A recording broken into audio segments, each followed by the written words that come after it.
संविधान कितना भी अच्छा क्यों ना हो, वो अंततः बुरा साबित होगा अगर उसे इस्तेमाल में लाने वाले लोग बुरे होंगे।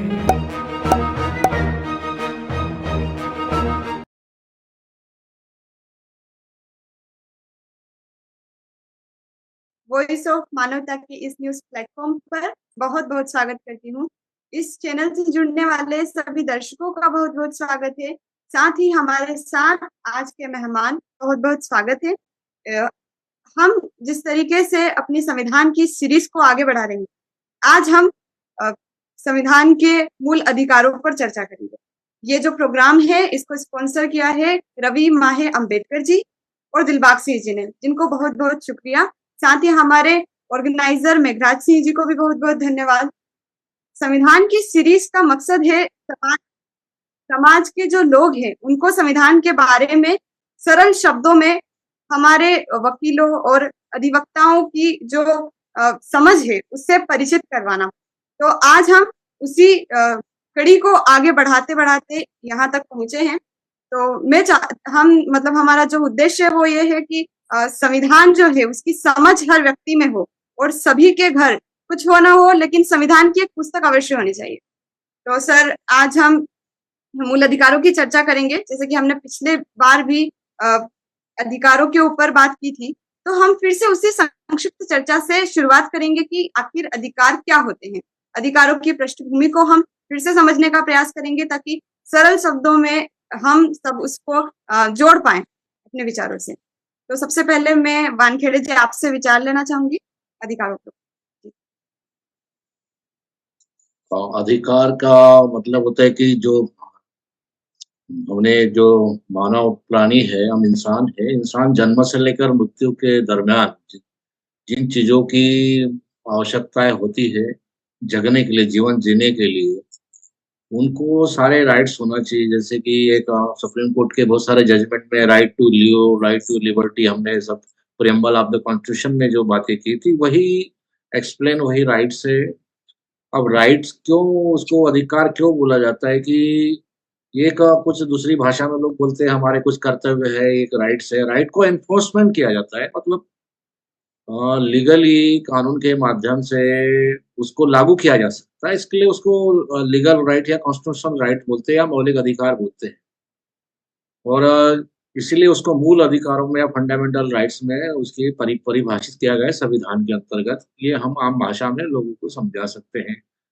अब रही बात इसको, ये अधिकार तभी मिलेंगे जो लोग उसको समझेंगे अपने अधिकार क्या है और हमारे क्या कर्तव्य है और साथ में क्या हमें करना है, क्या नहीं करना है।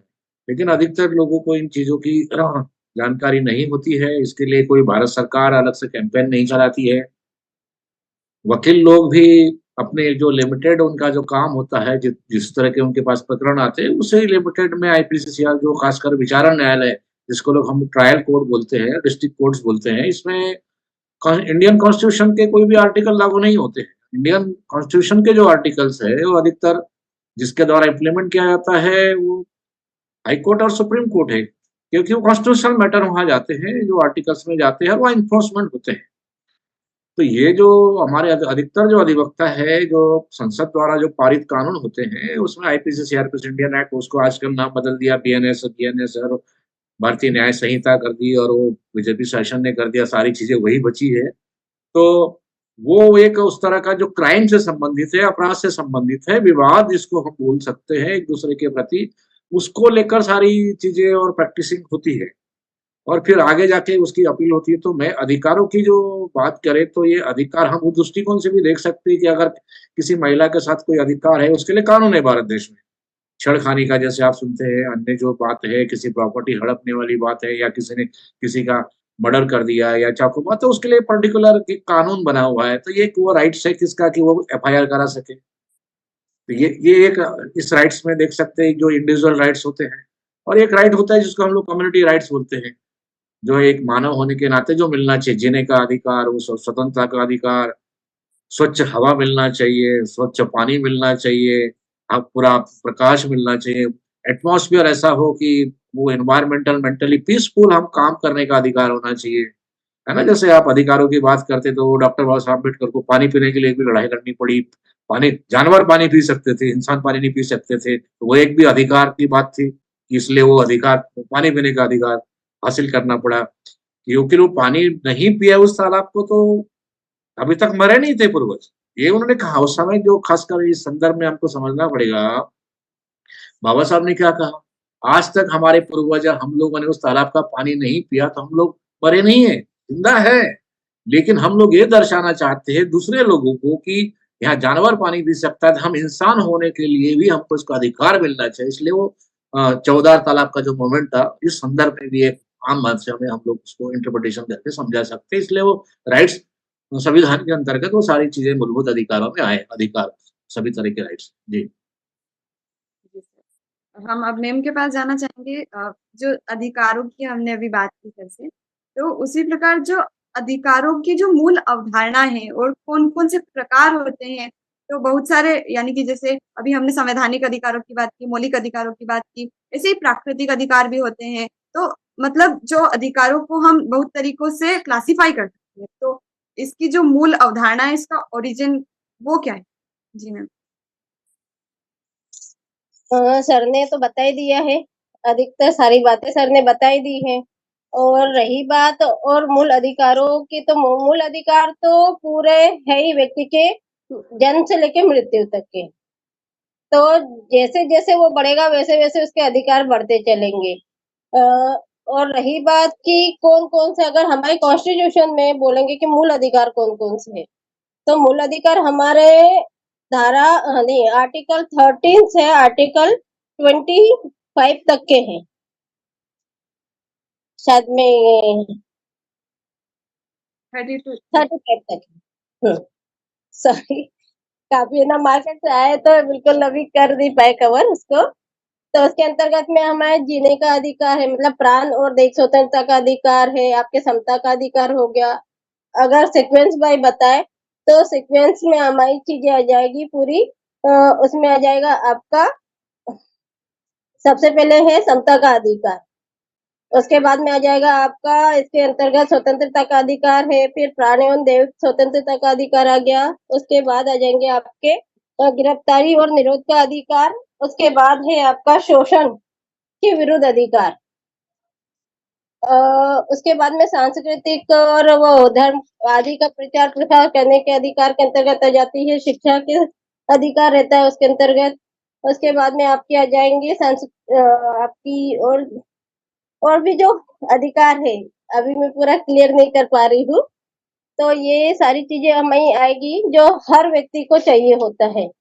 हर व्यक्ति के लिए संविधान ने किसी पर्टिकुलर लोगों के लिए नहीं बोला है, भारत के समस्त लोगों के लिए है। और आपने क्या बोला था उसके लिए, मैं थोड़ा वो हो गई हूँ। अभी जैसे बता आपने दे। ना अपने अधिकारों की चर्चा की है, ऐसे ही मैं पूछना चाहती थी कि अधिकारों के जो और प्रकार होते हैं, हमारे जो मानव के अधिकार, मानव होने के नाते जो होते हैं, प्रकृति प्रदत्त होते हैं, जो किसी विधि द्वारा नहीं बने होते हैं। तो डिफरेंट टाइप्स ऑफ राइट्स की अगर हम बात करें, तो वो क्या-क्या हो सकते हैं? वैसा सवाल। मतलब जो हमें संविधान के अंतर्गत दिए हैं, इसके अलावा हुँ, संविधान में तो सब कंप्लीट है। उसमें तो पर्टिकुलर आर्टिकल बता दिए हैं। उस आर्टिकल के अंतर्गत वो एक लाइन है, किंतु उस लाइन के अंतर्गत सारे अधिकार आ जाते हैं। जैसे प्राण और दैनिक स्वतंत्रता का अधिकार है, तो जितने हमारा प्राण से लेकर हमारी बॉडी के लिए जितनी भी आवश्यक चीजें हैं, चाहे वो पानी पीने का हो, रहने का हो, खाने का हो, तो 19 में बता दिया गया है। लेकिन 21 में प्राण और दैनिक स्वतंत्रता का है, नैसर्गिक न्याय का सिद्धांत है, ये भी इसी के अंतर्गत आता है। तो प्रकृति से जुड़े सारे ही हैं, जिसको कोडिफाई तो नहीं किया गया, लेकिन प्रथाएं और रीति रिवाज के अनुसार भी वो बताए गए हैं। तो इन्हीं अधिकारों को, जैसे अभी हम बहुत सारे मौलिक अधिकारों को देखते हैं, तो अब हम इनके महत्व को समझने की कोशिश करेंगे कि हमारे संविधान में तो दे दिए गए हैं। जैसे बहुत सारी चीज़ें होती हैं जो एक्ट बन जाते हैं, जो कानून बन जाते हैं, लेकिन वो फिर भी इम्प्लीमेंट नहीं हो पाते। तो वहीं पर जाकर जो हम अपने फंडामेंटल राइट की अगर बात करें, तो उनका क्या महत्व है?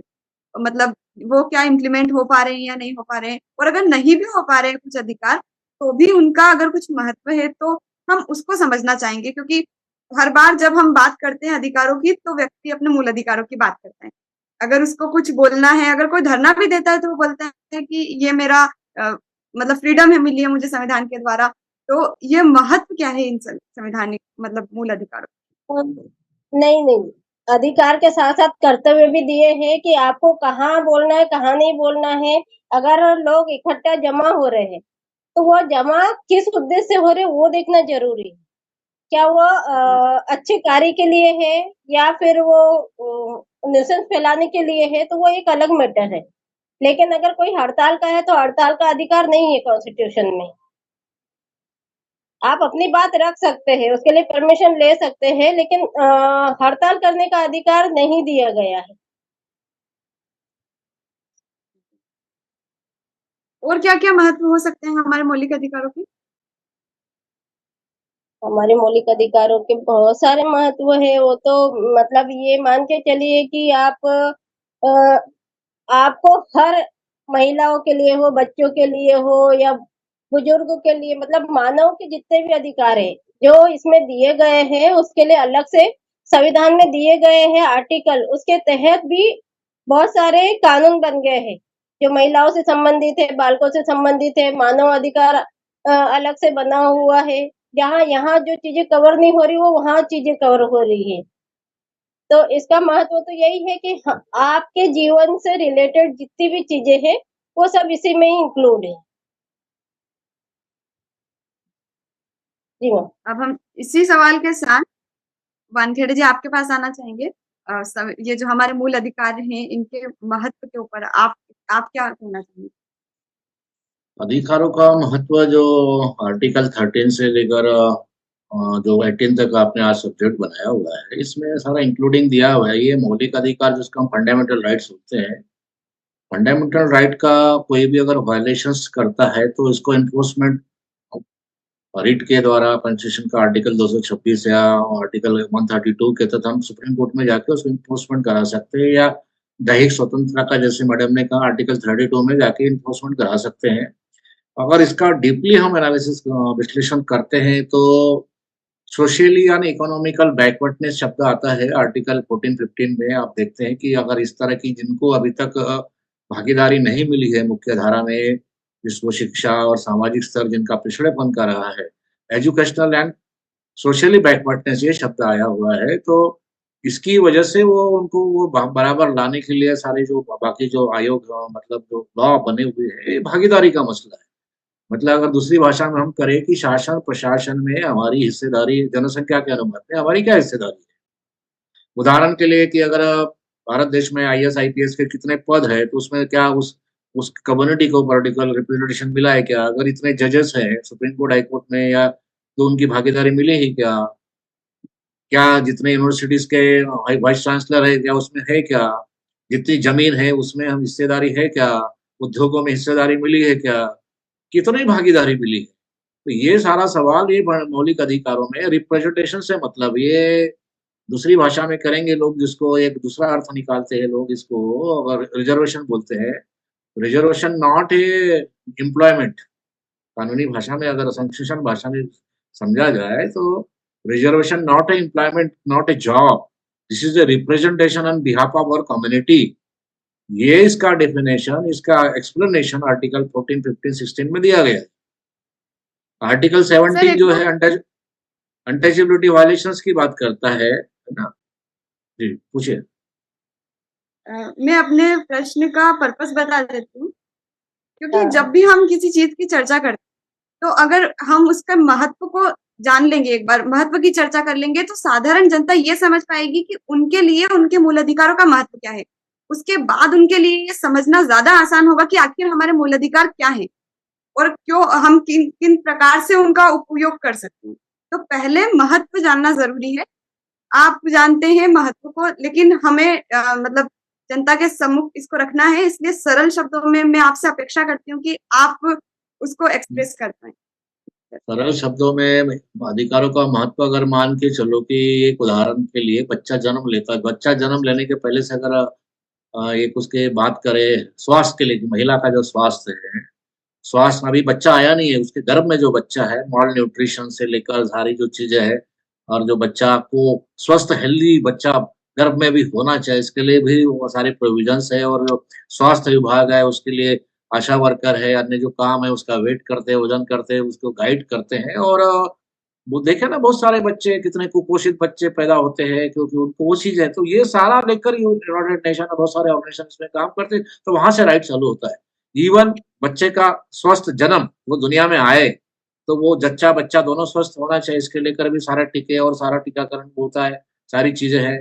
फिर दोनों को भी प्रॉपर सारी चीज़ें करने के लिए जो प्राथमिक स्वास्थ्य केंद्र है और सारी चीज़ें, एक हेल्थ का सब्जेक्ट आ रहा है महिलाओं से और महिलाओं को भी बहुत सारी उस तरह का जो जच्चा बच्चा होता है तो ज़्यादा वो नहीं होना चाहिए, क्या बीमारी नहीं होना चाहिए, स्वस्थ रहना चाहिए, तब जाके स्वस्थ हेल्दी माँ ही हेल्दी बच्चे को जन्म दे सकती है, तो फिज़िकली प्रॉब्लम। इसके अलावा मेंटली भी वो डिसऑर्डर कोई बच्चे होते हैं, विकलांग होते हैं, आपने देखा होगा बहुत सारी जो चीज़ें होती हैं, इसके लिए गवर्नमेंट ने बहुत सारी अलग-अलग पॉलिसीज़ बनाई हुई है, तो वो ये अधिकार के ऊपर ही है। फिर जाके बच्चा जब बड़ा होता है, तो उसको क्या-क्या इंजेक्शंस, क्या टीके देना चाहिए, जब जाता है नर्सरी फिर आगे एजुकेशन का राइट चालू हो जाता है। एजुकेशन के बाद आगे उसका सारा अ, उससे रिलेटेड हायर एजुकेशन तक उसका है, फिर जॉब करने तक है, फिर वो सारे इस तरह का होता है, सारी जो चीज़ें हैं और उसके सराउंडिंग जितनी चीज़ें हैं, फिर बहुत सारी राइट्स की बात आएँगी, एनवायरनमेंट भई हम जिस जहाँ रह रहे हैं वहाँ स्वस्थ हमको साँस भी लेना है, एनवायरनमेंटल इश्यू आएगा मतलब वहाँ बहुत ज़्यादा शोर-शराबा नहीं चाहिए मतलब जो एक्ट में बोलते हैं ना, बहुत ज़्यादा उस तरह की वो अभी देखा होगा बहुत सारा पॉल्यूशन होता है, साउंड पॉल्यूशन अभी बहुत जगह-जगह रोड ब्लॉक कर रहे हैं, सारी जो चीज़ें हैं, ऐसे में क्या बच्चे पढ़ पाएँगे? मतलब ये सारी राइट तो अपनी जगह है लेकिन उसका सारा वायलेशन हो तो इस तरह से हम उसको समझ सकते हैं।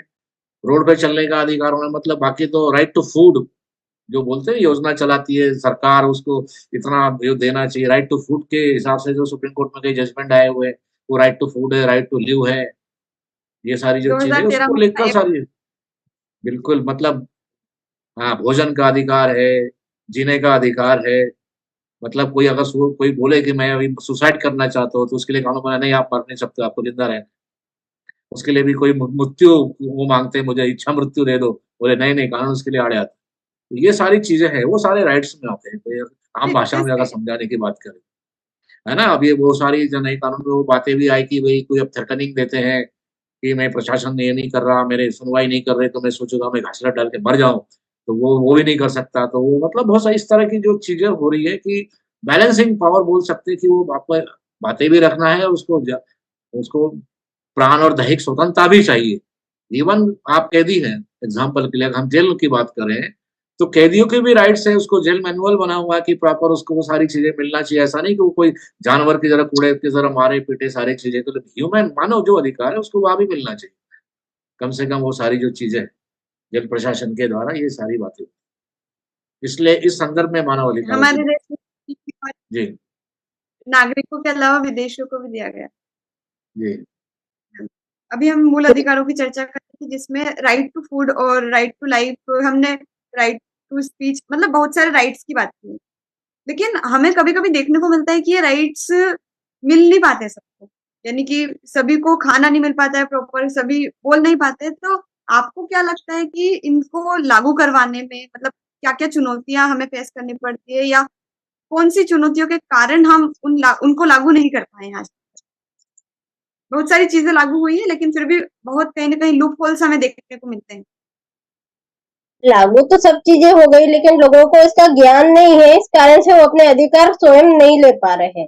इसलिए यहाँ जो वकील है या बहुत सारे सामाजिक कार्यकर्ता जो होते कार्य करते हैं, उनका कार्य ये हो गया है कि हर ऐसी जगह पे जाए, बैकवर्ड एरिया में जाए, हर व्यक्ति को कानून का ज्ञान दे, जिससे वो अपने अधिकारों को पाने में सक्षम हो सके। लेकिन कई बार ऐसा हो जाता है कि हम वहां तक पहुंच ही नहीं पाते और उनको उस चीज का ज्ञान ही नहीं, पढ़ नहीं रहे हैं, शिक्षा नहीं लेंगे तो ज्ञान का पता ही नहीं चल पाता उनका कि क्या उनके अधिकार है। जब तक के व्यक्ति को अपने अधिकारों के बारे में जानकारी नहीं मिलेगी तब तक वो जान ही नहीं पाएगा कि उसके अधिकार क्या है।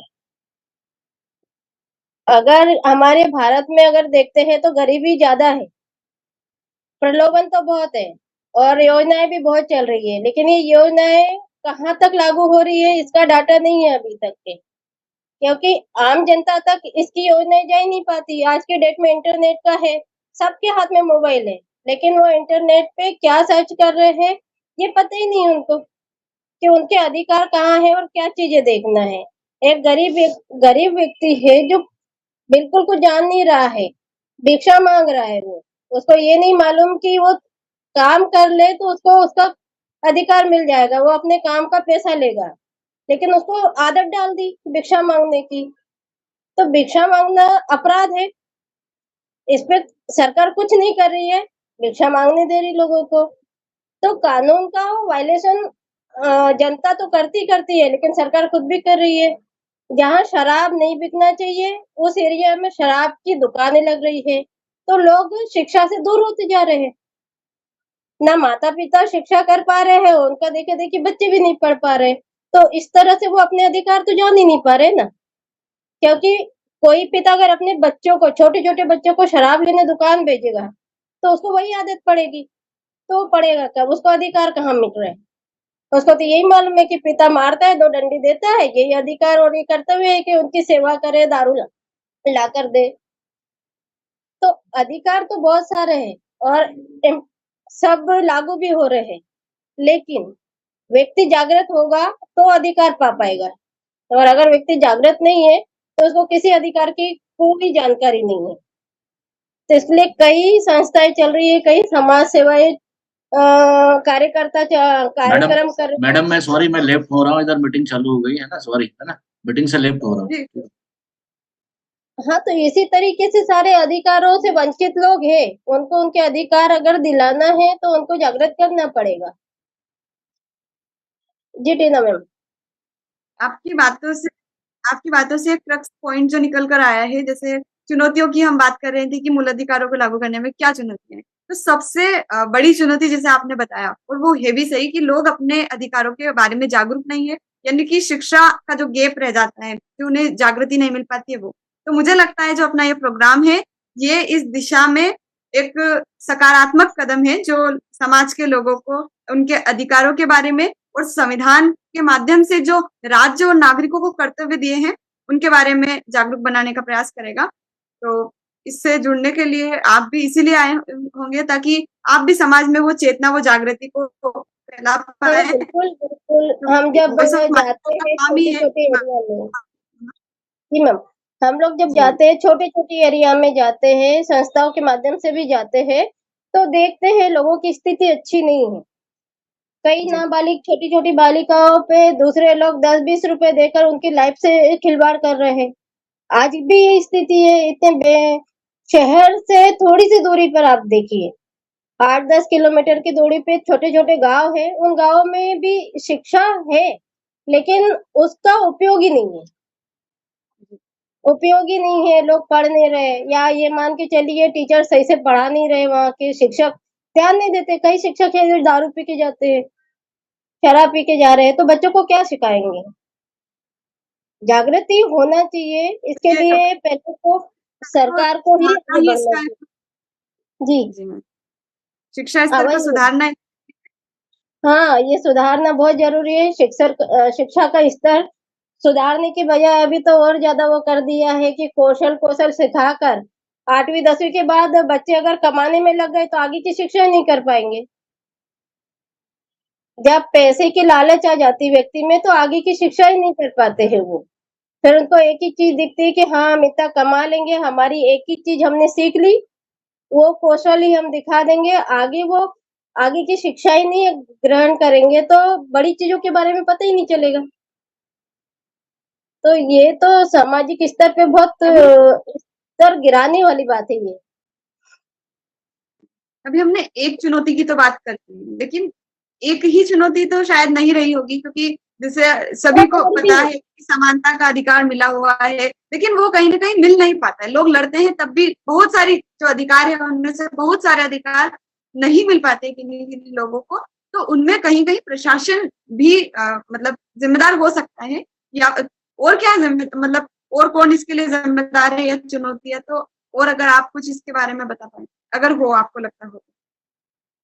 चुनौतियाँ तो बहुत है। सबसे पहले तो डिस्क्रिमिनेशन ही बहुत ज़्यादा बड़ी चुनौती है। आज की डेट में भी महिला-पुरुष वाला भेदभाव अभी खत्म ही नहीं हुआ है। हम खड़े हैं, लेकिन फिर भी पुरुष वर्ग को ज्यादा महत्व दिया जाता है। तो ये सबसे बड़ी चुनौती तो यहाँ ही समानता नहीं है, तो और जगह की बात ही नहीं है। आज भी एक लड़के के पैदाइश होने के लिए 4-4 5-5 लड़कियां पैदा कर दे रहे हैं, सिर्फ एक लड़के के लिए। तो ये सबसे बड़ी चुनौती तो यहीं से सामाजिक तौर पे हो गई है। यहाँ पे घर में भेदभाव हो रहा है, माता पिता के द्वारा भेदभाव किया जा रहा है, बेटा बेटी में भेद हो रहा है। तो यहाँ समानता यही नहीं है, तो फिर तो प्रशासन में तो और भी ज्यादा नहीं। यहाँ तो सबसे बड़ी प्रॉब्लम ये है कि जनसंख्या नियंत्रण कानून लागू कर देना चाहिए, तो सभी वर्ग पे लागू कर देना चाहिए, सब चीजों पे। ये नहीं है कि गवर्नमेंट जॉब में है ही तो 2 बच्चे हो उसके बाद नहीं, सभी पे लागू कर देना। जनसंख्या नियंत्रण वैसे हो जाएगा, चाहे बिजनेस में हो, चाहे आप छोटे मोटे कार्य भी कर रहे हो, हर जगह थोड़ा सा प्रतिबंध लग जाएगा, तो जनसंख्या पे नियंत्रण भी हो जाएगा। वो यहाँ नहीं है। उसके अलावा बात समानता के अधिकार के अंतर्गत तो भेदभाव तो बहुत है, बहुत भेदभाव है। हम सिर्फ शहरों में रहते हैं तो शहरों को लोगों को लगता है कि भेदभाव नहीं है, क्योंकि यहाँ लोग शिक्षा ले रहे, साथ में पढ़ रहे, साथ में आ रहे जा रहे, लेकिन जब संस्थाओं में SC ST OBC वाला शब्द आ जाता है तो वहां फिर जनरल वाला और SC ST वाले के बीच में बहुत बड़ा भेद हो जाता है, तो वहां समानता नहीं रहती। तो मैं आपकी बात को कंक्लूड करती हूँ चुनौतियों के रूप में। जैसे कि हमने जी। पहला देखा था कि जागरूकता की कमी है जो एक बड़ी चुनौती है। उसके बाद हमने कहीं-कहीं प्रशासन के द्वारा भी इसको स्वीकार कर सकते हैं हम कि उधर से भी कुछ कमियाँ रही होंगी जिनकी वजह ये से है मूल अधिकारों पर। जी मैम। और आपने जैसे बताया कि सामाजिक जो मानसिकता है वो भी इसके लिए एक चुनौती दिखाई कारण। देती है। और उसके अलावा जो जनसंख्या भी आपने एक बड़ी प्रॉब्लम बताई, तो वो भी हमें देखने को मिलती है। सही बात है, इसकी वजह से संसाधन जो है, क्योंकि संसाधन तो लिमिटेड होते हैं हमारे पास और डिस्ट्रीब्यूट हमें सब में करना रहता है क्योंकि कल्याणकारी राज्य के नाते। अब इसी मूल अधिकारों पर एक और सवाल मेरे मन में आता है कि जैसे फंडामेंटल राइट में हमने अधिकार दे रखे हैं और उनको सर्वोच्च न्यायालय द्वारा प्रोटेक्शन भी दे रखी है कि जिसके अगर नहीं मिल पाते हैं तो हम सुप्रीम कोर्ट में, हाई कोर्ट में जा सकते हैं। लेकिन हमें संवैधानिक अधिकार भी मिलते हैं। जैसे 326 के तहत हमें सार्वभौमिक मताधिकार का जो वो राइट मिला हुआ है, वो है। तो मूल अधिकारों को अलग से एक पैकेज बना के रखा है, यानी भाग 3 में पूरा मूल अधिकारों का पैकेज है। तो कुछ अधिकारों को संवैधानिक अधिकारों का दर्जा दिया गया है, कुछ और ये जो अधिकार है मूल अधिकार, तो क्या अंतर हो जाता है जब हम किसी को संवैधानिक अधिकार कहते हैं, किसी को मूल अधिकार? जी। संवैधानिक अधिकार और मूल अधिकार। संवैधानिक अधिकार एक्चुअली ये है तो दोनों एक ही पार्ट, बस थोड़ा सा डिफरेंस आ जाता है। जिस तरह संपत्ति का अधिकार है, तो संपत्ति के अधिकार को यहाँ से हटा दिया गया है, वो संवैधानिक हो गया, उसके लिए अलग से एक कानून बन गया है संपत्ति के अधिकार, वो मूल अधिकार नहीं रहा, तो वो संवैधानिक अधिकार हो गया। वो हम समझ सकते हैं, लेकिन मतलब उनमें ऐसा क्या अंतर होता है? क्यों उसको निकाल करके संविधान के दूसरे भाग में डाला गया? मतलब कुछ तो अंतर रहा होगा पर्पस। वो रहा तो है, बट मैं थोड़ा सा जब तक उसको क्लियर नहीं करूंगी आपको नहीं बता पाऊंगी अभी। जी। तो सच्चाई, सच तो वही, मतलब आप सच जब जानोगे तभी उसको बोलोगे, ये अच्छी बात है आपकी।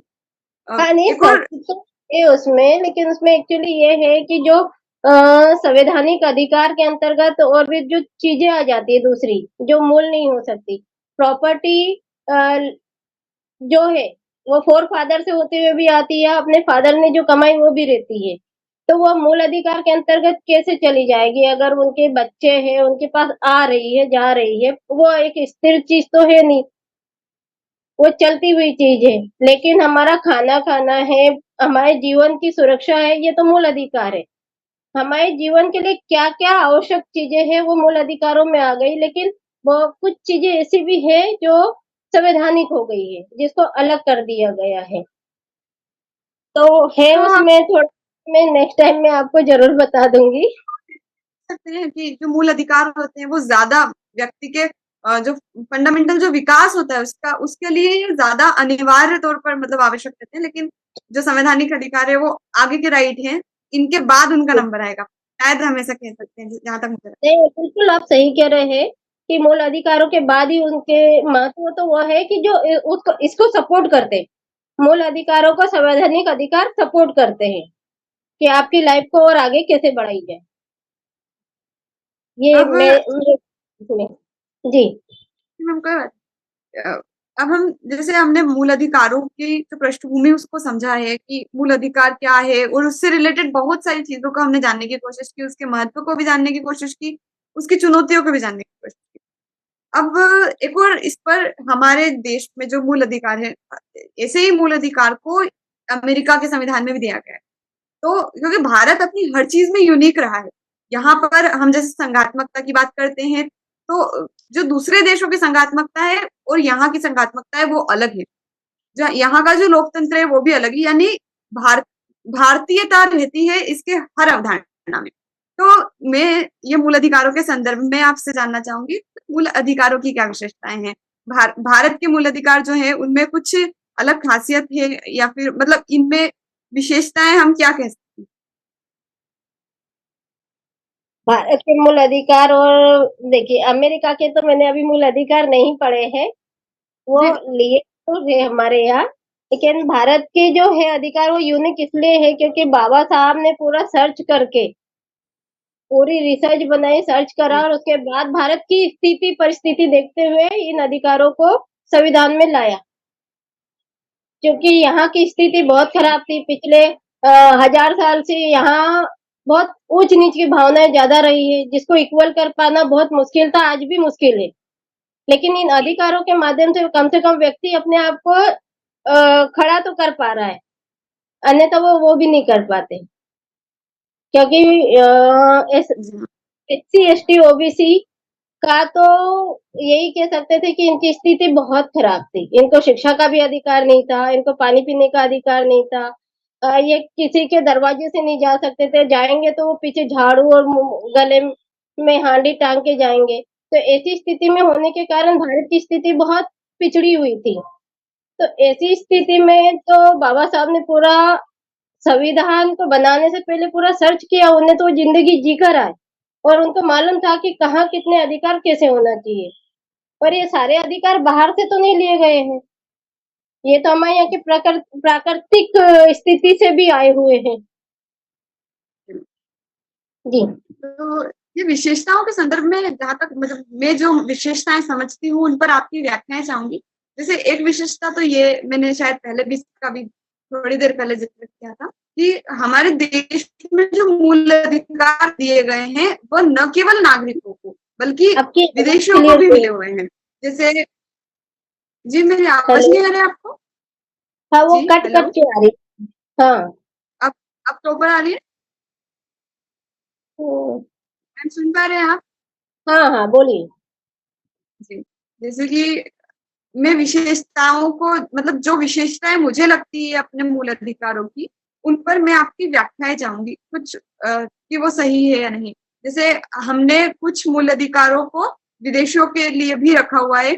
शायद मुझे नहीं पता किसी दूसरे देश में ऐसा है कि नहीं कि मूल अधिकार विदेशियों को भी दिए गए हों। तो यहाँ पर जैसे 15, 16, 19, 29 और 30 को मतलब छोड़ करके बाकी सारे अधिकार जो है सभी के लिए मिले हुए हैं। तो ऐसा भारत ने क्यों किया? ऐसा भारत ने इसलिए किया क्योंकि भारत सबको एक नजरिए से देखता है, चाहे विदेश से आने वाला व्यक्ति हो वो भी एक जीवित व्यक्ति है, उसके भी जीवन के लिए जितनी भी मूलभूत आवश्यकता है वो आवश्यक है। जीव जंतु सभी के लिए तो है, लेकिन हम नागरिक और गैर नागरिक की बात कर रहे हैं, तो नागरिकों के लिए स्पेशल कर दिया गया है, विशेष दर्जा दे दिया है। लेकिन अगर गैर नागरिक है या बाहर से आए हुए जितने भी लोग हैं, इनको भी अधिकार इसलिए दिए गए हैं क्योंकि वो भी यहाँ अगर आते हैं तो वो भी अपना जीवन यापन कर सके। और जो भी वहां से जो भी संधि हमारे यहाँ होती, भारत में जो संधियां हुई है भारत की और विदेशी जितनी भी विदेशी राज क्षेत्र है, उनसे देशों से जो संधि हुई है उसके अधीन ही हमारे यहाँ उनको ये अधिकार प्राप्त होते हैं। जी। और जैसे एक और इसका और अगर हम और विशेषताएं जानने की कोशिश करें तो कुछ दिखाई देती है कि कुछ अधिकार तो कुछ करने का निर्देश देते हैं और कुछ रोकने का निर्देश देते हैं, जैसे कि समानता और की जाती है, जी जी तो कुछ बोलिए। सकारात्मक कुछ नकारात्मक अधिकार होते हैं। तो ये किस प्रकार से, मतलब नहीं करने के निर्देश भी अधिकारों की श्रेणी में कैसा है? वो तो पाबंदी तो लगानी ही पड़ेगी ना, नहीं तो हर चीज तो मनमाना हो जाएगा। अगर अधिकार दिए हैं तो दायित्व भी रहेंगे, उस पर निर्बंधन भी लगे रहेंगे। तो बिना निर्बंधनों के तो नहीं हो सकता ना। एक बिल्कुल व्यक्ति को स्वतंत्र छोड़ देंगे तो वो तो कुछ भी कर सकता है। अगर उसके ऊपर थोड़े से निर्बंधन अगर नहीं लगाएंगे तो वो तो मनमाना हो जाएगा। व्यक्ति मनमाना ना हो करके निर्बंधन भी आवश्यक है।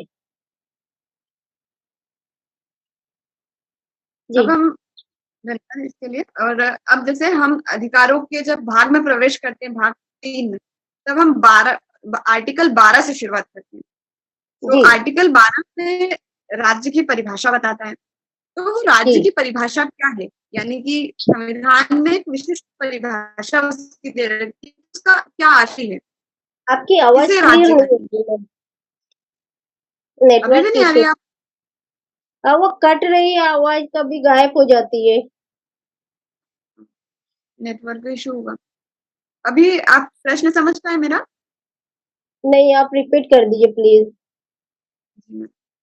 हम जब है ना आर्टिकल्स में प्रवेश करते हैं मूल अधिकारों के, तो सबसे पहला जो आर्टिकल रहता है वो आर्टिकल 12 जी। जी और उसमें राज्य की परिभाषा दी गई है और कहा गया है कि ये भाग 3 में जितने भी अधिकार है वहां पर राज्य का जो प्रयोग होगा उसके लिए यही परिभाषा मान्य है। तो वो परिभाषा क्या है, यानी कि किसको राज्य कहते हैं भाग 3 के अनुसार?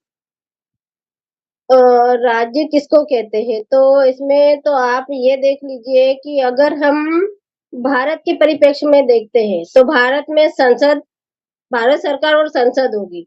और भारत के अंतर्गत जितने राज्य हैं तो वो राज्य सरकार और विधानसभाएं होगी।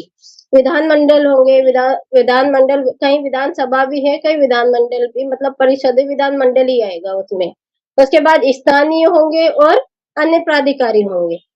तो स्थानीय जो लोकल है उनके ऊपर भी लागू हो जाएगा, तो ये राज्य के अंतर्गत पूरे हो जाएंगे ये। जी जी जी। तो अभी हमने राज्य की परिभाषा को समझ लिया और अब हम जो आर्टिकल 13 है उसके ऊपर चर्चा करेंगे। आर्टिकल 13 क्या कहता है और उससे मतलब उसका क्या महत्व है संविधान में? आर्टिकल 13 का वो तो बहुत बड़ा महत्व है। आर्टिकल 13 में तो जो विधियां है, जो कानून बताए हैं, उनको 4 भागों में बांटे गए। मतलब आर्टिकल 13 जो है वो 4 भागों में बटा हुआ है। तो वो 4 भागों में ऐसे बटा हुआ है। तो पहले तो बोला है मूल अधिकार, मूल अधिकारों से असंगत या उसकी अल्पनीय करने वाली विधियां। मतलब जो विधियां बनी हुई है, जो विधि, उपविधि, नियम, उपनियम और जो अन्य और भी चीजें हैं, जो शून्य, मतलब अगर वो शुरू से चलती आ रही है और उसका भारत में जो समस्त लोग हैं, भारत के समस्त लोग हैं, उनके ऊपर वो लागू हो रही, उनके भले के लिए, तो वो विधियां लागू रहेगी। और अगर उनसे उनका भला नहीं हो पा रहा है, उनके लिए वो नुकसानदेह होगा, तो उन विधियों को हटा दिया जाएगा या आच्छादित कर दिया जाएगा, छुपा दिया जाएगा उस समय तक के, जब तक के वो पुनः वापस उनकी जरूरत के लिए ना हो जाए। ये वो निरस्त कर दी जाती है या रोक दी जाती है।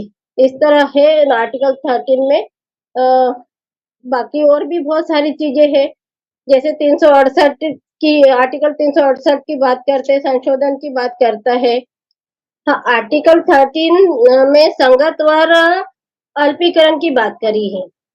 तो विधियों के मूल अधिकारों से संबंधित है, जो आपको मैंने अभी हाल बताया था कि इसके अंतर्गत या तो उन अधिकारों को छीनती हो या उसको कम करती हो, इसकी यहाँ बात करी गई है। तो आप इसमें क्या जानना चाह रहे थे मैम?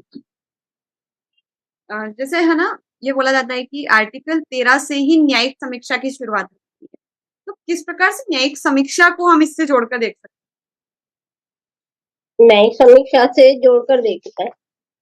इसमें न्यायिक पुनर्विलोकन की भी बात करी गई है। पहले तो ये है कि जितने भी कानून थे हमारे, प्रथा थी, रीति रिवाज से पहले के, जिसको जी भारत में जो लागू होंगे, संविधान के अंतर्गत ये प्रावधान इसलिए कर दिया गया है कि बहुत पुरानी रीति या रिवाज चल रहे थे या प्रथाएं चल रही थी, वो मानव के अधिकारों के विपरीत थी। तो उन अधिकारों को उनने रोक दिया, हटा दिया, कम कर दिया, और जो छुपा दी गई है कुछ चीजें जो अभी वर्तमान में आवश्यक नहीं है, तो वो कानून पर यहाँ लागू नहीं होगी, ये इसमें है। और न्यायिक पुनर्विलोकन की भी बात बोली है कि जो अधिकार वगैरह आपको मिलते हैं, तो वो अधिकारों को आप पुनर्विलोकन कर सकते हैं। जी। न्यायिक समीक्षा की शुरुआत यहाँ इसलिए हो जाती है क्योंकि इसमें अल्पीकरण की बात कही गई है कि जैसे जहां पर भी मूल अधिकारों को वायलेशन होगा जिस भी विधि से, तो उसको न्यायपालिका देख सकेगी और उसको मतलब हटा सकती है। तो इसमें एक डिबेट बहुत बड़ी, जैसे कि आपने अभी जिक्र भी किया था कि आर्टिकल 368 उससे इसको जोड़ के देखा था, तो इसके बीच में हम जब इतिहास में पढ़ते हैं तो बहुत लंबी डिबेट देखने को मिलती है कि कभी बोला जाता है सर्वोच्च न्यायालय के फैसलों में भी हमें बार बार बदलाव देखने को मिला था कि कभी वो कहते हैं कि मूल अधिकारों में कोई संशोधन नहीं किया जा सकता है। आर्टिकल 368 जो मैं बता दूं दर्शकों को कि वो संविधान में संशोधन की बात करते हैं, तो संविधान में संशोधन के साथ हम मूल अधिकारों में संशोधन नहीं कर सकते हैं, ऐसा कहा गया। फिर किसी अन्य केस में कहा गया कि ये इसमें जो आर्टिकल 13 है वो 368 के अधीन है। तो ये थोड़ा डिबेट के बारे में मैं समझना चाहूंगी और फिर इसका जो अभी जो वर्तमान में जो परिदृश्य हम देखते हैं तो वो किस प्रकार से इन दोनों के संबंध की व्याख्या क्या आज के समय में उसकी क्या स्थिति है, और आर्टिकल 368 के अंतर्गत आता है या नहीं आता है, या आर्टिकल 13 ऊपर है, मतलब क्या स्थिति है वर्तमान की, बस इतना समझो। आर्टिकल 13 और 368 में आर्टिकल 13 ऊपर रहता है। 364 में ये तो बोला है कि संविधान में संशोधन तो हो सकता है, लेकिन उसका जो ढांचा है उसमें परिवर्तित नहीं हो सकता है। वर्तमान स्थिति में हमारे इतने सारे विधेयक लागू होके और 395 आर्टिकल में इतनी सारे और आर्टिकल जुड़ गए हैं, वो हम बढ़ा या घटा तो सकते हैं, लेकिन 395 से 396 या 97 या 400 नहीं कर सकते। तो ये जो ढांचा है इसमें परिवर्तित नहीं कर सकते, ये 368 के अंतर्गत बताया है, और 368 आर्टिकल 13 के भाग 4 में बताया गया है। इसका पुनर्विलोकन किया जा सकता है, ये बताया गया है। इस पर और विस्तृत चर्चा हम अपने किसी अन्य एपिसोड में और करेंगे, क्योंकि ये चर्चा बहुत लंबी हो सकती है, अभी इतना समय बचा भी नहीं है हमारे पास। हाँ, इस पे चर्चा अगली बार में जो होगी वहां हम करेंगे, क्योंकि अभी उसमें बहुत सारा है इसमें आर्टिकल 13 का, तो बाकी अधिकार एक तरफ है, आर्टिकल 13 एक तरफ है, तो 13 की लंबी चर्चा हमारी चलेगी, तो जी तो हम उसको अगले एपिसोड में देखेंगे। तो आज की चर्चा को हम यहीं पर समाप्त करते हैं। आपका इस मीटिंग से, इस चर्चा से जुड़ने के लिए बहुत बहुत धन्यवाद। उषा जी, आपका मतलब बहुत धन्यवाद, क्योंकि आप इससे जुड़े, आपने अपना समय दिया और साथ ही जो अपना नॉलेज है वो एक तरीके से समाज में उसको प्रस्तुत करना और लोगों की समझ को बढ़ाना, ये इस दिशा में आप कार्य कर रहे हैं, इसके लिए भी आपका बहुत आभार। साथ ही वानखेड़े जी जो हमारे साथ जुड़े थे उनका भी बहुत बहुत धन्यवाद। जो दर्शक हमें देख रहे हैं उनका भी धन्यवाद, और साथ में जो इस वॉइस ऑफ मानवता इस न्यूज प्लेटफॉर्म पर इस प्रोग्राम को स्पॉन्सर करने वाले रवि माहे अम्बेडकर जी और दिलबाग सिंह जी को बहुत बहुत धन्यवाद, जिन्होंने इस सीरीज को स्पॉन्सर किया। और साथ में ऑर्गेनाइजर हमारे मेघराज सिंह जी, आपका भी बहुत बहुत धन्यवाद। संविधान की अगली कड़ी में हम फिर मिलेंगे, जब तक के लिए अपना ख्याल रखें। धन्यवाद। Thank you.